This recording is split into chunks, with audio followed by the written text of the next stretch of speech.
Welcome बच्चों। आज हम लोग पढ़ेंगे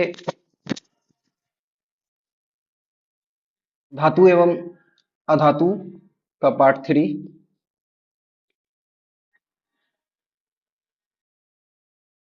पिछले कक्षा में हम लोगों ने क्या क्या पढ़ा है उसे एक बार रिकैप कर लेते हैं। सबसे पहले हम लोगों ने पढ़ा था परिभाषा धातु एवं धातु की। उसके बाद हम लोगों ने भौतिक गुण को देखा था। इसके बाद रासायनिक गुण को हम लोग देख रहे थे। रासायनिक गुण में हम लोगों ने पढ़ा था धातु के रासायनिक गुण तथा सक्रियता श्रेणी। आज हम लोग पढ़ेंगे रासायनिक गुण में ही अधातु के रासायनिक गुण और साथ में बंधन एवं यौगिक को। शुरू करते हैं अधातु के रासायनिक गुण। अधातु के रासायनिक गुण जो हम लोग देखेंगे धातु की तरह ही देखेंगे। धातु में हम लोगों ने 5 रिएक्शन को देखा था। धातु और अधातु दोनों एक दूसरे के साथ को भी देखा था, इसलिए इसमें एक कम जाएगा, 4 बचा। इसमें ऑक्सीजन के साथ रिएक्शन करेगा और जल और अम्ल के साथ रिएक्शन नहीं करेगा और क्षार के साथ करेगा। तो कुल मिलाकर नॉन मेटल का जो रिएक्शन है सिर्फ 2 ही है। पहला जो है ऑक्सीजन के साथ है। ऑक्सीजन के साथ क्या होगा? अधातु और O2। अधातु जब ऑक्सीजन के साथ रिएक्शन करेगा तो अधातु ऑक्साइड बनाएगा। सेम चीजें हम लोग देख चुके हैं लास्ट वाले धातु वाले में भी कि धातु जब ऑक्सीजन के साथ रिएक्शन करता है तो धातु ऑक्साइड बनाता है। यहाँ पे क्या बनेगा? अधातु ऑक्साइड। वहां पे धातु ऑक्साइड जो है क्षारीय प्रकृति का था, यहाँ पे कैसा होगा? अम्लीय प्रकृति का। कैसा होगा? अम्लीय प्रकृति का।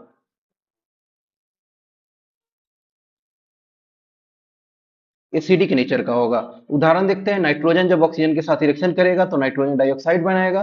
जब कार्बन ऑक्सीजन के साथ रिएक्शन करेगा तो कार्बन डाइऑक्साइड बनाएगा। जब कार्बन ऑक्सीजन के साथ रिएक्शन करेगा तो कार्बन मोनो ऑक्साइड बनेगा।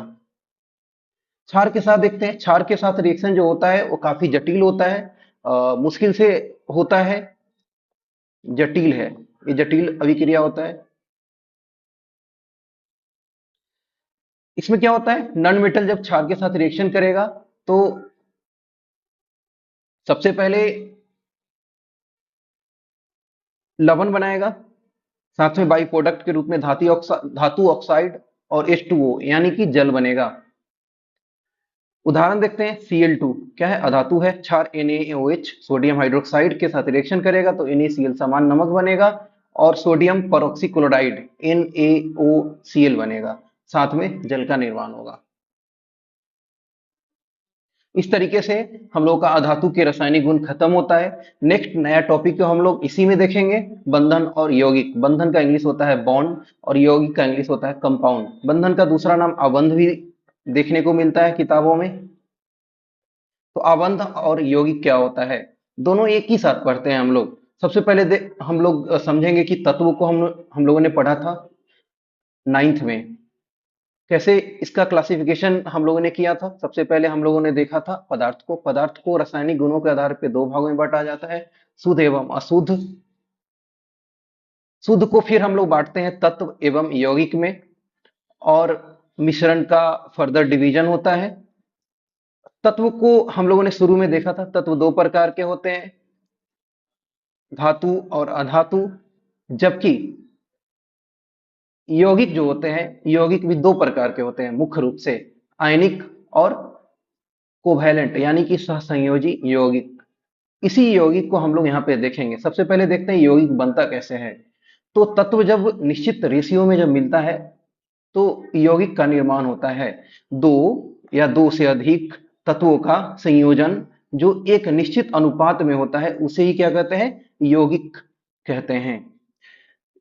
यौगिक में एक तत्व अन्य तत्व के साथ जिस बल से जुड़ा होता है उसी को बंधन कहते हैं या अबंध कहते हैं या बॉन्ड कहते हैं। बॉन्ड क्या होता है? एक तरह का फोर्स है, जिस फोर्स की सहायता से कोई भी यौगिक बनता है। ऑक्टेट के नियम को पढ़ेंगे। इसको इंग्लिश में भी ऑक्टेट ही बोलते हैं, ऑक्टेट रूल बोलते हैं, हिंदी में ऑक्टेव बोलते हैं। ऑक्टेट के नियम क्या कहता है, ये जरूरी है यौगिक के निर्माण को समझने के लिए। ऑक्टेट का नियम क्या कहता है? कोई भी तत्व अपना जो होता है संयोजकता कोष यानी कि बाहरी जो कोष होता है, इसको बोलते हैं इंग्लिश में वैलेंस सेल, और इसी में मौजूद होता है। वैलेंस सेल क्या होता है? बाहरी कक्षा को, बाहरी सेल को क्या बोलते हैं? बाहरी कोष को बोलते हैं वैलेंस सेल। और इसी में मौजूद इलेक्ट्रॉन को बोलते हैं वैलेंस इलेक्ट्रॉन। और इसी की सहायता से हम लोग वैलेंसी भी निकालते हैं। तो किसी भी तत्व के बाहर संयोजकता कोष में इलेक्ट्रॉन होते हैं और वो संयोजकता कोष कोशिश करता है कि खुद को 8 की संख्या में इलेक्ट्रॉन पूरा कर ले। इसी कोशिश को ही ऑक्टेट के नियम कहते हैं। अष्टम नियम परमाणुओं की उस प्रकृति को संदर्भित करता है जिसमें वे संयोजकता कोष में 8 इलेक्ट्रॉन रखना पसंद करते हैं। इसका एक एक्सेप्शन भी होता है, जैसे कि डबलेट होता है, डबलिंग होना। डबलेट कहाँ होगा? तो स्वाभाविक सी बात है, हाइड्रोजन हीलियम वगैरह में हो सकता है, हाइड्रोजन में हीलियम में हो सकता है डबलेट। बाकी सब में जो भी तत्व है वो कोशिश करता है खुद को 8 इलेक्ट्रॉन बाहरी कक्षा में करने का। बंधन के प्रकार को समझते हैं। बंधन के दो प्रकार होते हैं, आयनिक बॉन्ड और दूसरा संयोजी बॉन्ड। आयनिक बॉन्ड का इंग्लिश होता है आयनिक बॉन्ड और संयोजी बॉन्ड का इंग्लिश होता है कोवैलेंट बॉन्ड। तो इस तरीके से दो तरह का बॉन्ड होता है, दो तरह का आबंध होता है, आयनिक और कोवैलेंट। दोनों क्या कैसे बनता है, इससे पहले इससे बनने वाला यौगिक को समझ लेते हैं। आयनिक बॉन्ड से आयनिक यौगिक बनेगा और सहसंयोजी बॉन्ड से सहसंयोजी यौगिक बनेगा। इसका इंग्लिश बोलेंगे कोवैलेंट कंपाउंड। दोनों में सबसे मेन जो अंतर है वो क्या है कि ये जो बनता है आयनिक जो कंपाउंड बनता है वो ट्रांसफर ऑफ इलेक्ट्रॉन की वजह से बनता है। इलेक्ट्रॉन के ट्रांसफर होने से निर्माण होता है, जबकि सहसंयोजी कंपाउंड जो होता है, कोवैलेंट कंपाउंड होता है, उसका निर्माण इलेक्ट्रॉन के म्यूचुअल शेयरिंग की वजह से होता है। अब देखते हैं ट्रांसफर और शेयरिंग में क्या अंतर होता है, इसे हम लोग आगे के टॉपिक में पढ़ेंगे। आगे का क्या टॉपिक है? आयनिक यौगिक। एक एक करके सेपरेटली हम लोग पढ़ेंगे। आयनिक यौगिक किसे कहते हैं? धातु से अधातु में इलेक्ट्रॉन के स्थानांतरण से बने यौगिक को आयनिक यौगिक या वैद्युत संयोजन यौगिक कहा जाता है। मैंने बताया है transfer of electron, transfer of electron से बनता है। किससे बनता है? Transfer of electron. स्थानांतरण का इंग्लिश क्या होता है? ट्रांसफर। इलेक्ट्रॉन का इसमें ट्रांसफर होगा। उदाहरण देखते हैं NaCl। NaCl NaCl में क्या होता है कि इलेक्ट्रॉन का ट्रांसफर होता है, न कि शेयरिंग। समझते हैं कैसे शेयरिंग होता है। तो सोडियम की परमाणु संख्या 11 होता है। जब इसका इलेक्ट्रॉनिक कन्फिग्रेशन वैद्युतिक विन्यास जब लिखेंगे,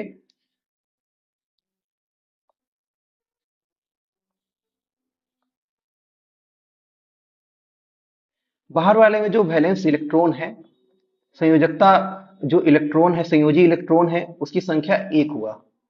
उसी तरीके से क्लोरीन का 17 परमाणु संख्या है। इसमें इलेक्ट्रॉनिक कन्फिग्रेशन इसको हम लोग लिखेंगे,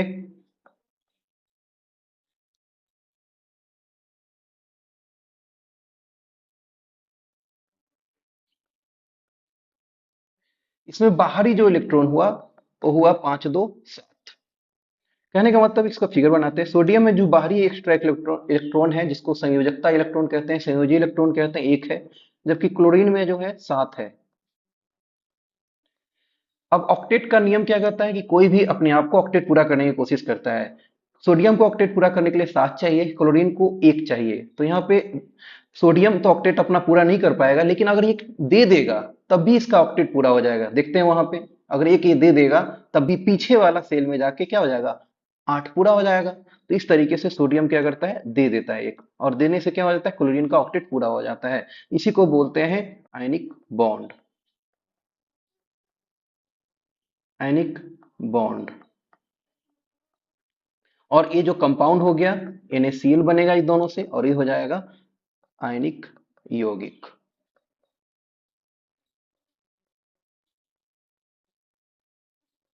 अब समझते हैं अगले प्रकार के यौगिक को, सहसंयोजी यौगिक। इसे हम लोग इंग्लिश में कहते हैं कोवैलेंट कंपाउंड। यौगिक ऐसे प्रकार जिसका निर्माण इलेक्ट्रॉन के परस्पर बंटवारे शेयरिंग की वजह से होता है, उसे ही सहसंयोजी इलेक्ट्रॉन कहते हैं। मैंने पहले ही बताया था, आयनिक का इलेक्ट्रॉन के ट्रांसफर की वजह से निर्माण होता है और कोवैलेंट कंपाउंड का निर्माण शेयरिंग की वजह से होता है। अब समझते हैं कि शेयरिंग और ट्रांसफर में क्या फर्क है। ट्रांसफर में क्या होता है? ट्रांसफर में जो होता है वो एक दूसरे को दे रहे थे, एक दूसरे को दे रहे, एक ले रहा था और एक दे रहा था। ये जो है गिव एंड टेक प्रोसेस था, गिव एंड टेक प्रोसेस था।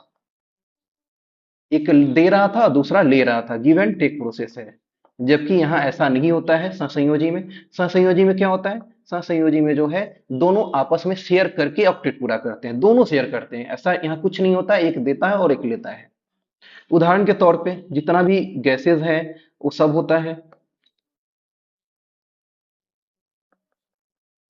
कोई भी जो कंपाउंड होते हैं खुद के, वो भी इसी में आएंगे, सहसंयोजी यौगिक में आएंगे। इसको समझते हैं। इसमें अब जाकर यहाँ पे कंफ्यूजन होता है, दोनों में अंतर पहचानने में दिक्कत होता है। तो एक और तरीका है पहचानने का। कहीं भी आयनिक जो यौगिक होगा वहां पे एक धातु होगा और दूसरा अधातु होगा, जबकि सहसंयोजी यौगिक में दोनों का दोनों अधातु होगा, दोनों का दोनों अधातु होगा, दोनों अधातु होगा। इसे याद कर लेना है, रट लेना है। देखते हैं इसमें कैसे निर्माण होता है। Cl2 को लेते हैं। इसमें क्या है, एक Cl है, दूसरा Cl है। हम लोगों ने लास्ट वाले में देखा था Cl के बाहर संयोजी इलेक्ट्रॉन की संख्या कितना है, 7। इसमें भी कितना है, 7। अब इसमें क्या करेगा कि इसको भी एक चाहिए, इसको भी एक चाहिए। किसी के पास इसमें एक्स्ट्रा नहीं है, जबकि आयनिक में किसी के पास एक एक्स्ट्रा होता था, वो अपना दे देता था एक्स्ट्रा, लेकिन यहाँ किसी के पास एक्स्ट्रा नहीं है। तो क्या करेगा, दोनों जो है अपना शेयर कर लेगा, एक ए इसको दे देगा और ए जो है अपना ये इसको दे देगा। इस तरीके से Cl2 का निर्माण हो जाएगा। इसे ही कहते हैं कोवैलेंट कंपाउंड, सहसंयोजी यौगिक। आगे बढ़ते हैं, आयनिक यौगिक के गुण को समझते हैं। आयनिक यौगिक के क्या गुण होते हैं? कोवैलेंट यौगिक यानी कि सहसंयोजी यौगिक के गुण नहीं पढ़ने हैं, सिर्फ यहाँ पर आयनिक यौगिक के गुण पढ़ने हैं। आयनिक यौगिक के गुण क्या होते हैं? सबसे पहला गुण जो है वो भौतिक प्रकृति, इसको देखते हैं। इसकी जो अवस्था है जनरली ठोस होता है, ठीक है। और कठोरता अगर देखें तो थोड़े कठोर होते हैं और भंगुर होते हैं। भंगुर मतलब ब्रिटल, ब्रिटल मीन्स मतलब होता है कि दाब से टूट जाए, दाब से टूट जाए, उसे ही भंगुर कहते हैं। जो भी आयनिक कंपाउंड है वो टूट जाएगा दाब पड़ने पे। इसके दूसरे इसके दूसरे गुण को देखते हैं, गलनांक एवं क्वथनांक। गलनांक मतलब होता है मेल्टिंग पॉइंट, क्वथनांक मतलब होता है बॉइलिंग पॉइंट। बहुत अधिक होते हैं क्योंकि स्ट्रॉन्ग बॉन्ड होते हैं। स्ट्रॉन्ग बॉन्ड होने की वजह से क्यों होता है, नीचे लिखा हुआ है ड्यू टू। ड्यू टू मतलब कि क्या वजह है, ड्यू टू मतलब स्ट्रॉन्ग इंटर आयनिक इंटरेक्शन, इसको हिंदी में कहेंगे मजबूत अंतर आयनिक आकर्षण की वजह से ये काफी स्ट्रांग होते हैं, और स्ट्रॉन्ग को तोड़ने के लिए ज्यादा टेम्परेचर की आवश्यकता होगी, इसीलिए इसके जो भी मेल्टिंग पॉइंट और बॉइलिंग पॉइंट है वो बहुत अधिक होते हैं। तीसरा गुण को समझते हैं। तीसरा गुण है घुलनशीलता, इसको इंग्लिश में बोलेंगे सल्यूबिलिटी। सल्यूबिलिटी सोल्यूबिलिटी को देखते हैं। ये जल में घुलनशील होते हैं, जल में घुलनशील होते हैं, साथ में केरोसिन पेट्रोल आदि विलायकों में क्या होते हैं, अविलेय होते हैं। अविलेय मतलब कि घुलनशील नहीं होते हैं, घुलनशील नहीं होते हैं। चौथे गुण की तरफ बढ़ते हैं, वैद्युत चालकता, इसको बोलते हैं इलेक्ट्रॉनिक कंडक्टिविटी। इलेक्ट्रॉनिक जो कंडक्टिविटी होती है, हाँ होती है, इसके अच्छे खासा होते हैं। क्यों? इलेक्ट्रॉनिक कंडक्टिविटी के लिए क्या चीज की आवश्यकता है, आवेश का, आयन की आवश्यकता है। तो ये ठोस में तो नहीं, लेकिन गलित अवस्था में आवेशों में टूट जाते हैं, और आवेशों में टूटने की वजह से दो आवेशों में टूट जाएंगे, एक प्लस और दूसरा माइनस, जिसकी वजह से क्या होगा कि विद्युत चालकता होगी। आवेश अपने विपरीत आवेश वाले इलेक्ट्रोड की तरफ गमन करती है, और ये टूटने के बाद प्लस वाला माइनस इलेक्ट्रोड की तरफ जाएगा और माइनस वाला प्लस इलेक्ट्रोड की तरफ जाएगा। इलेक्ट्रोड क्या होता है, जब भी हम लोग एक्सपेरिमेंट करते हैं इलेक्ट्रोलाइसिस का, तो उसमें दो रड होता है, दो रड होता है। इसी रड को एक को बोलते हैं इलेक्ट्रोड, एक को बोलते हैं एनोड रड, दूसरे को बोलते हैं कैथोड रड। इस तरीके से हमारा आज का पार्ट 3 खत्म होता है। Thank you, thank you so much.